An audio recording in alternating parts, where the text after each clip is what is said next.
I'm amazed at the stories we tell ourselves every day.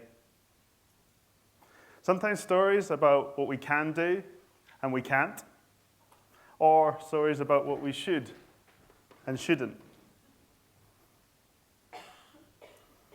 Sometimes we tell our stories about our ideal future, a kind of mystery box filled with our hopes and dreams.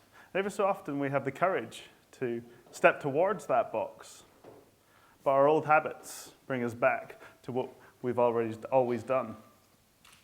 And we don't just tell these stories to ourselves, we tell these to other people too, what they can do and what they can't, or should and shouldn't. And when they're moving towards their mystery box, we think that we're doing them a favor by bringing them to safety and keeping them away from that. What we rarely tell each other is that we can change our story if we want, but normally justifying it by saying things are supposed to be like this. So imagine if we created a space where we could change our stories if we wanted to and create a new story. The story that we want to be part of, or the journey that we feel we must take. The story we must write. And we let our old habits fade away into the past. Because after all, the most important story we read is the story we write ourselves. Where we take a blank piece of paper and we start imagining the characters that we want to collaborate with. We start mapping and drawing the direction that we want to take. Then we spend time mastering the skills that we want to learn that we'll need to use along the way.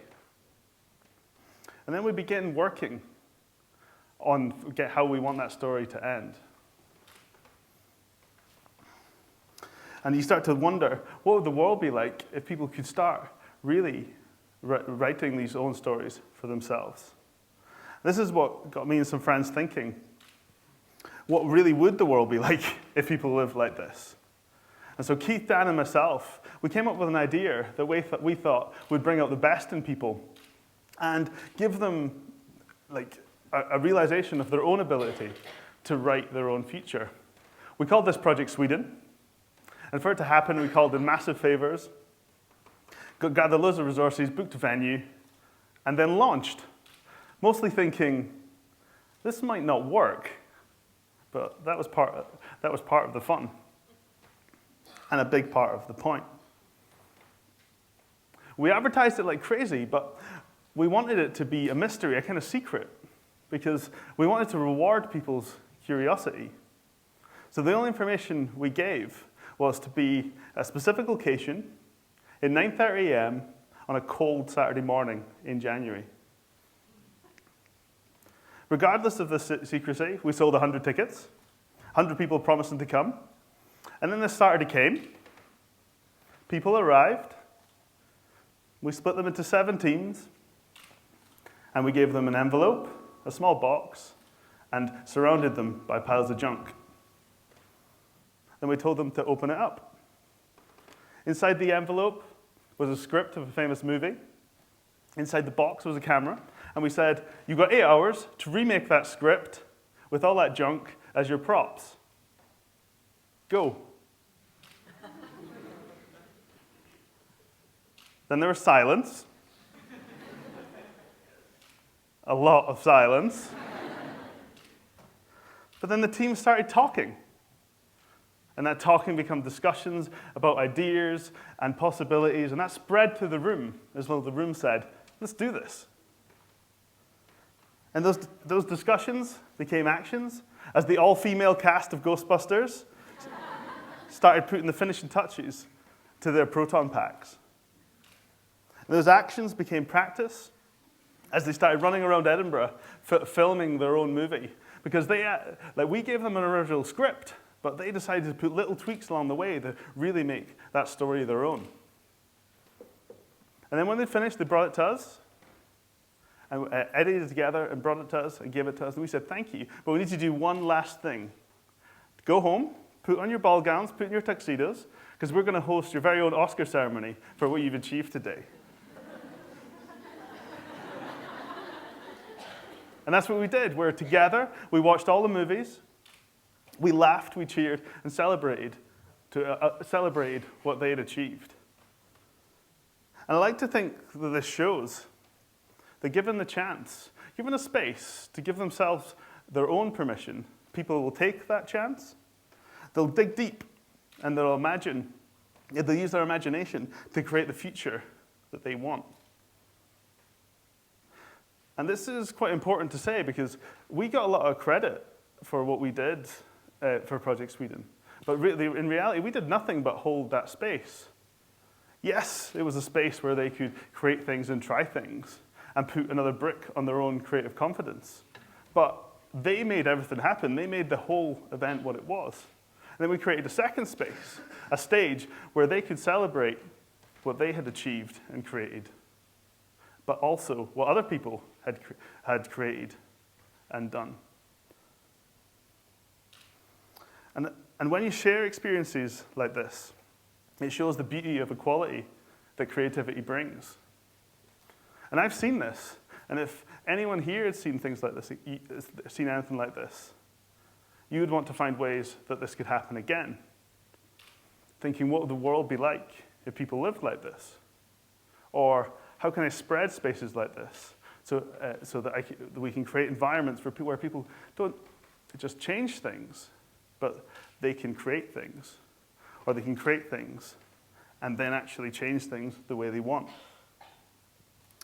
And I like to think that possibly we create a culture that was full of exploration and start showing off what they created, saying, I made this, but I think it could be better. But more likely, I think it'd be a culture that said, the future is fine because I intend to write it. And this inspired an idea of taking something similar to schools, where students would remake movies, but with a small twist. And that's what we did. We took it to high schools, and I would start having conversations with teenagers about the movies they were seeing. I would get them to map out the key points of that movie in yellow Post-its, a kind of original story. Then I would start talking to them about the science in those movies, mostly talking about how things work, why things were like that. But then eventually, some of them would say, this would never work like that. This is a stupid science. Science is wrong.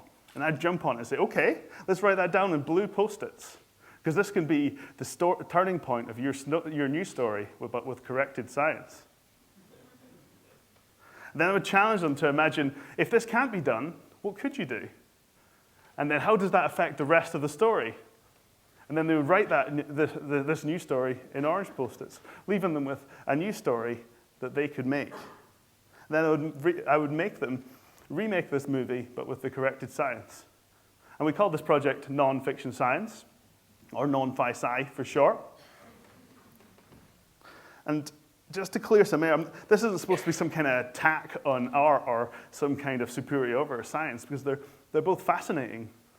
Science explores our understanding of nature, and art explores our understanding of perspective.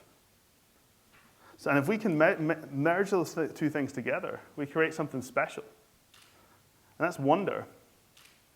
And this is what non-fiction science is supposed to be about, creating learning spaces where people can create wonder and build their creative confidence to ask the important questions like, what if, and what's next? And so this is part of a team who decided they wanted to remake Ghostbusters.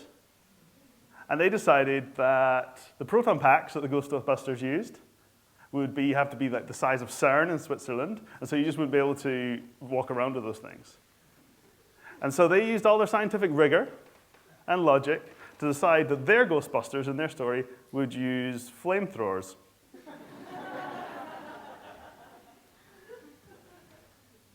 So they kitted up and went off to catch their first ghost. And so you might have guessed they were allowed some creative freedom. So in their story, they were allowed ghosts to exist. It was just how you caught ghosts they were saying they were going to change.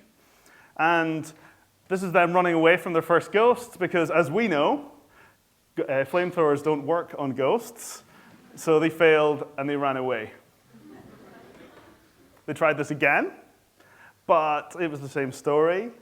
So they had to run away again, and they had to return to their headquarters feeling a bit sorry for themselves.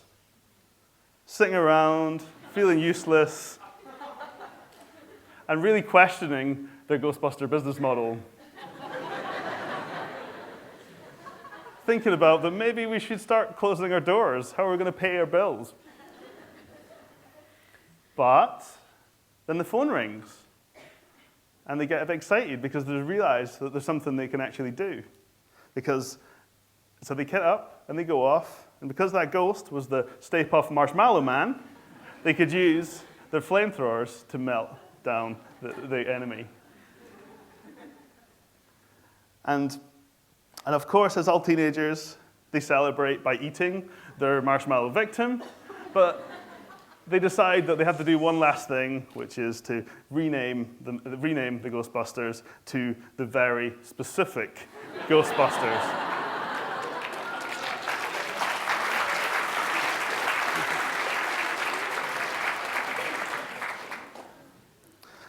And this was all led by them. They were in charge of their own learning and assessing how well they were doing. Because we only gave them 5 loose instructions, which was explore, watch the movie, what happens, write it down, point out bits that you want to change. Then if you want to change it, imagine how it could be and how the story ends. Then create it. Make what you're thinking about into reality. Start building it. Then give it a try and practice it so that you can really start to get it how you want. Then once you're finished, we got them to ask themselves one question, which was, can I do better? If their answer was yes, we say it's okay, go and make it again. If the answer is no, great, well done, you've got your movie. And every time I've done non-fi-sci, or non-fiction science, I've always been impressed at how much, no matter the age group or the people, they've just jumped straight into it. And they've really created things in the space that we've provided. Because that space allows them to explore their own awareness and start challenging it. And they get to start imagining new possibilities of futures that they want to create. And they get to try and prototyping things to see, okay, does my idea do what I want it to do? No, well, let's try that again. Let's prototype again. And they get to challenge themselves not just to make it, but they get to make it better. And if we want things like this to flourish, we're going to have to start thinking about, we need to start thinking about how the space that we give other people so that they can start to imagine the future that they want to emerge. And we should see this, we should practice giving this space to people, because the more we do it, the easier it gets. And we should see this practice as a gift, a genuine gift that we share so that we are creating the future. And as all non-fi-sci stories show, that it doesn't matter how it starts for us, because at any moment, if we want to, we can just write how it ends and get working on it. And then our only limitations is our imagination and awareness for the people that we want to collaborate with and work with, and the map and direction that we want to take. And then, of course, we have to give it a try, but a genuine try. And then we realize that these things I've just said, they're just things that we can practice and develop and work on. Then we're only left with one limitation, and that's what we ask of ourselves.